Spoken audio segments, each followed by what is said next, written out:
My mom told me to divorce my husband every time, until I snapped in front of everyone. She kept pushing me, pretending it was a joke, but after years of pain, I couldn't stay silent any longer. I'm 33 years old, and for the past 8 years, I've been married to a man I thought was my soulmate. My husband is 32, just a year younger than me, calm, steady, and always the voice of reason. When we met, everything seemed so right. We clicked on so many levels, emotionally, intellectually, even in our dreams of the future. At the start, I was so full of hope. I imagined us growing old together, supporting each other through life's ups and downs. Our relationship felt like a safe harbor, a place where I could be myself without fear of judgment. We had our little routines that felt comforting. Quiet dinners, weekend walks, inside jokes, only the two of us understood. I believed in us, deeply. But life is never as simple as it seems. Slowly, little cracks began to form in the surface of our relationship. They were small at first, minor disagreements, misunderstandings over communication moments where I felt alone even when we were in the same room. But those cracks grew bigger, harder to ignore. The hardest crack of all, though, didn't come from within our marriage. It came from my mother. At first, her remarks were subtle, the kind of comments that you might dismiss as teasing or overprotectiveness from a parent. "Are you sure he's the right one for you?" she asked one day casually over coffee. I brushed it off with a polite smile, thinking she was just worried about me. But the worries soon became sharper, more cutting. Her tone changed from caring to critical, and the words she chose cut deeper than she realized. "Are you still with him?" she would ask with a pointed smile that didn't quite reach her eyes. "Have you divorced yet?" she'd say with a laugh that felt more cruel than lighthearted. I remember one encounter clearly. We were sitting at the kitchen table, the afternoon sun streaming through the window, when she asked, "When will you finally leave him?" Her voice was low, but the question hit me like a slap. I froze, unable to find the words to respond. "How do you answer that?" I told her over and over that her words hurt me. I begged her to stop, to respect my choices, to try to understand that my marriage was mine, not hers. But she would always laugh it off. "I'm just joking," she'd say, but her smile never softened. The words didn't stop. They came every time I saw her, like a recurring nightmare. At first, I tried to pretend it didn't affect me. I told myself it was just my mother's way of expressing concern, even if it was misguided. But every comment was a needle prick to my heart, slowly draining the joy and security I had felt in my marriage. Visiting my mom became a dreaded experience. Instead of warmth, there was tension. Instead of love, a cold expectation that I would somehow prove I was making a mistake by staying married. And her words weren't just casual remarks, they were accusations, wrapped in the guise of jokes. I started to feel trapped, caught between two worlds. On one hand, my husband, the man I loved and chose to share my life with. On the other, my mother, someone I had trusted, looked up to, and relied on for support. Friends noticed the shift in me. They asked if everything was all right, if my marriage was struggling. I told them I was fine, but inside I was unraveling. The pressure was suffocating, like being pulled in two directions at once. What hurt most was how my mother's words planted seeds of doubt in my mind. Was I really making the right choice?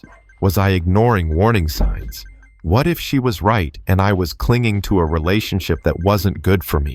Even though I wanted to believe in us in my marriage, her voice echoed in my head every time something went wrong, every argument, every silence, every cold glance. It was like carrying a secret burden I couldn't share with anyone. The worst part was the loneliness. It felt like I was fighting this battle alone. My mother, who should have been my biggest supporter, was instead my harshest critic. And the man I loved was caught in the middle, helpless as I struggled with my pain. One night, after a particularly painful visit with my mom, I cried myself to sleep. I felt exhausted, emotionally drained by the constant judgment and the impossible choice between love and family. I knew I had to find a way to protect myself and my marriage, but I didn't know how. I was scared to stand up to my mother, fully scared to lose her completely. And I was scared for my marriage, the very thing I wanted to save. I was stuck in a storm with no clear way out, caught between love, loyalty, and the painful reality that sometimes the people closest to us can hurt us the most. The moment I opened my eyes the next morning, the weight was still there, heavy and unmoving, like a brick on my chest. Sleep hadn't freed me from it. If anything, the silence of the night had made it worse. The memories of my mother's voice, her twisted smile, the thinly veiled venom in her jokes, they haunted me like echoes bouncing off the walls of my skull. I wanted peace. God, I wanted peace more than anything. But how do you find peace when it's your own mother who wages war against your happiness? My husband noticed. Of course he did. He always noticed when something was wrong, even when I tried to hide it, wrap it up neatly in a smile or a busy schedule. He sat beside me at breakfast, fingers tapping lightly on his mug. "You didn't sleep much," he said softly, not as a question, but as a quiet observation. I sighed. She brought it up again. His jaw tensed. He didn't say anything right away, but I saw the frustration flash in his eyes. Not at me, never at me, but at the situation. At the woman who continued to hurt me under the guise of love. "What did she say this time?" he asked, even though he already knew the answer. I swallowed hard. Same lines.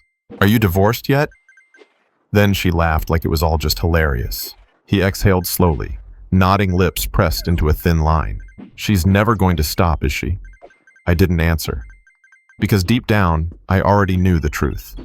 My mother wasn't just being difficult. She had decided that my marriage was a mistake, and nothing I said or did was going to change her mind. And that truth broke me in ways I couldn't even describe. I grew up idolizing her. She was strong, sharp, always in control. She taught me to stand up for myself, to fight for what I believed in. But now, when I stood in front of her and asked for respect, all I got was mockery and dismissal. "She's your mother," my husband said gently. "But you're also my wife. And I hate seeing you this torn up." I looked at him, really looked at him. His eyes were tired too. He was carrying this with me even though he never should have had to. "I feel like I'm stuck between two people I love," I whispered. "But only one of them is trying to destroy you," he replied. Those words hit me like a punch to the gut. It wasn't that simple. Was it? Was my mother trying to destroy me? Or was she just misguided? Stubborn, overprotective? No. This wasn't protection. This wasn't love. This was control. She didn't approve of my choice, so she was trying to shame me into changing it. The next time she called, I felt the dread creep in before I even picked up the phone. Her voice was overly cheerful, like someone pretending nothing had happened. She asked about my job, the weather, if I'd been eating enough. For a moment, I thought maybe, just maybe, things would be normal. Then, like always, she slipped it in casually. "So, still holding on to that man, huh?" I froze. Silence stretched between us like a chasm. My pulse quickened. My fingers clenched into a fist. "I told you to stop saying that," I said. My voice was calm, but underneath it boiled a sea of emotion. "I'm just teasing," she replied quickly, like a child caught with her hand in the cookie jar. "Why are you so sensitive?" "Because it's not funny," I snapped. "It's never been funny. You say you're joking, but you mean every word." "Oh, don't be dramatic," she muttered. "I just don't want you wasting your life with someone who isn't good for you." "You don't even know him," I said louder this time. "You never gave him a chance." "Because I can see what you can't," she shot back. "You're too close to it. He's not the right one. You've changed since marrying him." I laughed bitterly. Of course I've changed. I've grown up. I've made a life with someone I love. Why is that such a crime to you? She didn't answer. And in that silence, something inside me snapped. I realized that this wasn't about concern. This wasn't about love. This was about power. My mother didn't want me to make my own choices. She wanted me to obey. She wanted to be right more than she wanted me to be happy. "I'm done," I said. "If you can't respect my marriage, then we need space. A lot of space. You're going to cut off your own mother," she hissed. "Because I care about you." "No," I said, voice trembling. "Because you're hurting me, over and over, and I'm not going to let you keep doing it." I hung up before she could say another word. My hands shook. My heart pounded in my chest like a war drum. But for the first time in months, I felt like I could breathe. When I told my husband what happened, he didn't say anything. He just wrapped his arms around me and held me while I cried. Because it wasn't just about the fight. It was the grief of realizing that my mother, the woman I had looked up to my whole life, might never accept the life I had chosen. And now, I had to figure out how to live with that. The days that followed were strange. For the first time in years, my phone didn't light up with my mother's name. No passive-aggressive texts. No surprise calls just to check in and slip in another jab. No reminders of her disapproval. At first I thought I would feel relief, and I did in a way. There was a kind of lightness, a clarity that had been missing from my life for so long. But the silence, it wasn't peaceful. It was loaded. It sat in the corners of my day like a shadow I couldn't shake. I kept waiting for the backlash. A message, a call, a guilt trip, something. But nothing came. It was like she had vanished. And somehow that hurt even more. Because as toxic as her words had been, they were still a form of attention, a warped kind of involvement. Now all I had was emptiness and guilt gnawing at my insides. Was I too harsh? Was I a bad daughter? But every time those thoughts surfaced, I pictured her smirk, the way she leaned in at family gatherings to whisper insults wrapped in sugar, the way she dismissed my hurt like I was a child overreacting. And I reminded myself this wasn't love. This was control masked as concern. Still, that didn't stop the ache. My husband tried to keep me grounded. He'd leave little notes for me around the house. You're not alone. You're brave for choosing yourself. I love who you are, all of you.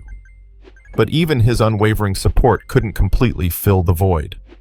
One night I found myself scrolling through old photos, birthdays, holidays, that blurry snapshot of my mom laughing with me at the beach when I was 12. We looked so happy, carefree, back before I knew that love could come with conditions.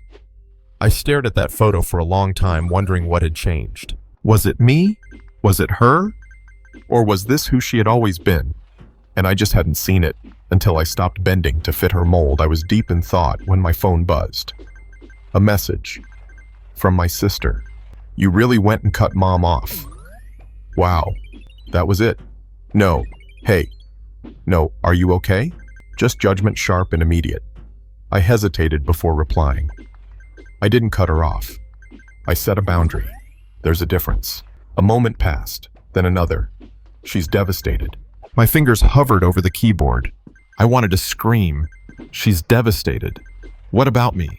What about the years I swallowed my pride and my pain just to keep the peace? What about the nights I cried in silence because the woman who raised me couldn't love me as I am? I've been devastated for years, I wrote back. No one seemed to care then. This time there was no reply. I stared at the screen, my heart pounding. I knew I had just opened another wound. My family would talk. They'd whisper about me, call me dramatic, ungrateful, maybe even selfish. But they didn't know what it was like to be me, to be constantly questioned and validated, pushed toward a version of life that didn't fit. To have my love, my marriage treated like a temporary mistake. I turned off my phone and sat in the dark for a long time. Later, my husband found me curled up on the couch, knees tucked to my chest. He sat beside me wordless, his presence a balm on my raw nerves. Do you think I'm doing the right thing? I asked, my voice barely above a whisper. He looked at me with so much tenderness it nearly broke me. I think he said slowly that you're finally doing the right thing for you. Tears welled in my eyes. I feel like the villain, I said. You're not, he replied firmly. You're someone who's been bleeding for years and finally decided to stop handing people the knife. That image hit hard. Because it was true. I had kept offering my trust, my vulnerability, my heart, and every time my mother had cut it open. No more. Still, there was a part of me that longed for reconciliation, for her to call and say I'm sorry, for her to tell me she was wrong, that she saw the love between me and my husband and that it made her proud. But I knew better. She wasn't that kind of woman, and I wasn't that kind of daughter anymore, the kind who waited around for love that came with strings. That night I sat down and wrote a letter I never intended to send. I poured everything into it, my hurt, my confusion, my hope, my anger. I told her what it felt like to be her daughter, to have her love always feel like a test. I was doomed to fail. I ended it simply. If you ever decide to love me without conditions, I'll be here. Until then, I have to choose myself. And I have to protect what I've built with the man I love, because he sees me. And you never tried. I folded the letter and placed it in a drawer. It wasn't closure, not really. But it was something. A promise to myself. Weeks passed. The silence between my mother and me had stretched so long it began to feel like a permanent fixture, like a wall built brick by brick from every unspoken word and every wound she had refused to acknowledge. I told myself I was fine. I told myself I didn't need her and in many ways I didn't. But there were moments, quiet ones, when I found myself glancing at my phone, hoping to see her name. Not out of fear or dread, but out of longing. The kind you feel when you remember what could have been if only love had been unconditional. It was on a rainy Tuesday afternoon, while I was curled on the couch reading that the doorbell rang. I wasn't expecting anyone. My husband was at work. When I opened the door, my breath caught in my throat. It was my sister. Her hair was damp from the rain, and she clutched a small paper bag to her chest. Her expression was tight, unreadable. "Hey," she said quietly. "Can I come in?" I stepped aside without a word, unsure of what this visit meant. She hadn't replied to my last message, and we hadn't spoken since. She sat at the edge of the couch, smoothing her jeans with nervous hands. I sat across from her, waiting. "I brought muffins," she said awkwardly, holding out the bag. "From that place you used to like." "Thanks," I said, taking it. Not because I had an appetite, but because it felt like the closest thing to an olive branch. Silence settled between us, thick and uncomfortable. Then she looked up at me, her eyes brimming with something between guilt and frustration. "Mom's turning 60, she said. I blinked. "She's planning a party. She wants you there." I let out a short, humorless laugh. "She wants me there." "She said it won't feel right without her whole family," she replied. "She misses you." I folded my arms, biting down hard on my response. Did she say that before or after she told everyone I was ungrateful and brainwashed by my phase of a marriage? My sister flinched. "She's complicated." "No," I said calmly. "She's cruel, and she's been cruel for a long time." "She's our mom," she whispered. "And I'm her daughter," I shot back. But that never seemed to matter when she was tearing me down. My sister looked away, shame flushing her face. I thought maybe this could be a chance. For you two to fix things." I wanted to scream. Fix things? You don't fix years of judgment with a birthday party. You don't erase years of conditional love with cake and awkward small talk. But I could see something raw in my sister's eyes, something I hadn't noticed before. She wasn't just delivering a message. She was trying to keep the threads of a crumbling family together. And it wasn't her fault. She had played the peacekeeper all her life. The golden daughter, the one who could do no wrong. But now even she looked tired. "Look," she said gently. "I'm not saying you owe her anything, but maybe showing up is the first step towards something better." I sighed, dragging a hand down my face. "I'm not going to pretend everything's fine. I won't go and smile and act like the past never happened." "I'm not asking you to," she said quickly. "Just think about it." And then she left, just like that, leaving me with a bag of muffins and 1,000 questions burning in my chest. That night, I told my husband about the visit. He listened quietly as always, letting me sort through my thoughts out loud. "Would you go?" I asked him. He paused, then said I'd go if I thought there was a chance it would bring you peace. "Not for her. Not even for your sister. For you." I didn't sleep much that night. The idea of going to that party stirred up every fear I had spent years burying. The judgmental glances, the whispers, the weight of being tolerated instead of accepted. But part of me was curious. Not about reconciliation, I wasn't naive enough to expect miracles, but about facing her. Looking her in the eye and letting her know that I had changed. That I wasn't the daughter who flinched under her gaze anymore. So I made a decision. I would go, but on my terms. No fake smiles, no polite nods, just truth, whatever that looked like. When I told my husband, he squeezed my hand and said, "We'll go together." And for the first time in weeks, I felt something close to hope. Not for my mother, not for healing, but for the strength it takes to stand your ground even in the lion's den. The day of my mother's birthday party arrived, and with it came a storm that matched the one inside me.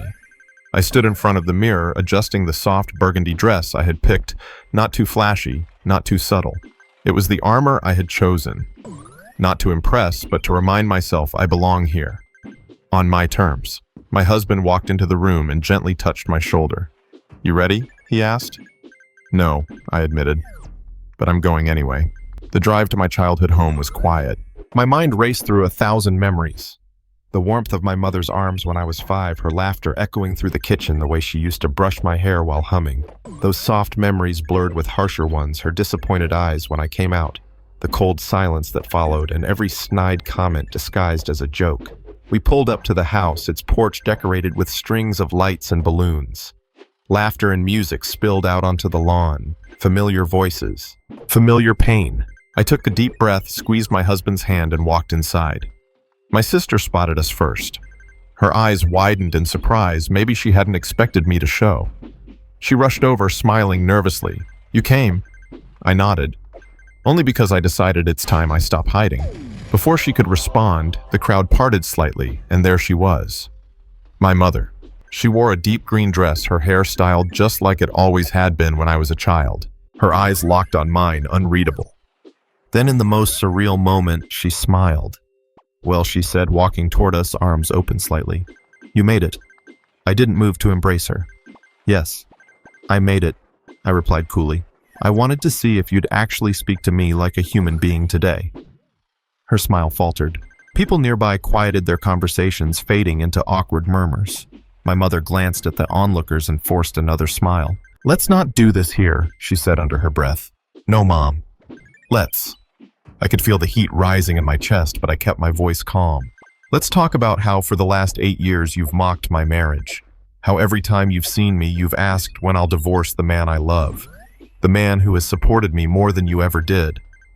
She looked like she might cry or scream or both. "You're overreacting," she said. It was never that serious. I was just joking. I laughed bitterly. "You weren't joking when you told my aunt I'd ruined my life. You weren't joking when you said I'd embarrassed the family. You weren't joking when you pushed me away and made me feel like I didn't deserve happiness unless it looked like yours." The room had gone silent now, all eyes on us. "Why are you doing this?" she whispered harshly. "Why today of all days?" "Because this isn't just your birthday, Mom," I said, voice trembling. "This is the first day I've stopped pretending. And if you can't accept me, all of me, then I won't be back next year. Or the year after that." She looked at me stunned. Her mouth opened, then closed again. My husband stepped forward, placing a hand on the small of my back.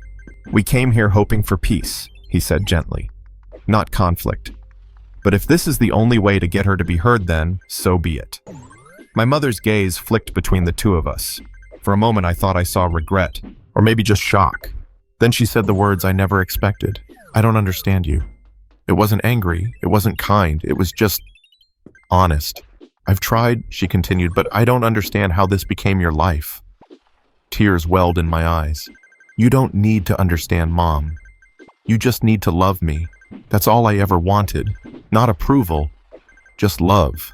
She was quiet, and for once, finally, she didn't deflect. She didn't roll her eyes or joke or sigh dramatically. She just nodded. "I'll try," she said softly. It wasn't a grand apology. It wasn't a hug and tears and everything magically fixed. But it was the closest thing to real she'd ever given me. We didn't stay long after that. I needed air. I needed space. But as we left, my sister squeezed my hand, whispering, "I'm proud of you." And for the first time in years, I felt proud of me too. Not because I had stood up to her, but because I had stood up for myself. Because I had shown up not to heal someone else's wounds, but to draw a line, a clear boundary between their chaos and my peace. As we drove away, my husband turned to me and asked, "How do you feel?" I looked out the window at the fading lights of the house behind us. "Free," I whispered, for the first time in a long, long time. Free. If this story touched you, if it echoed something in your own life or simply made you see the world a little differently, please consider subscribing to the channel.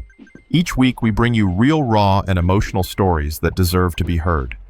Don't forget to turn on the notification bell so you won't miss the next chapter.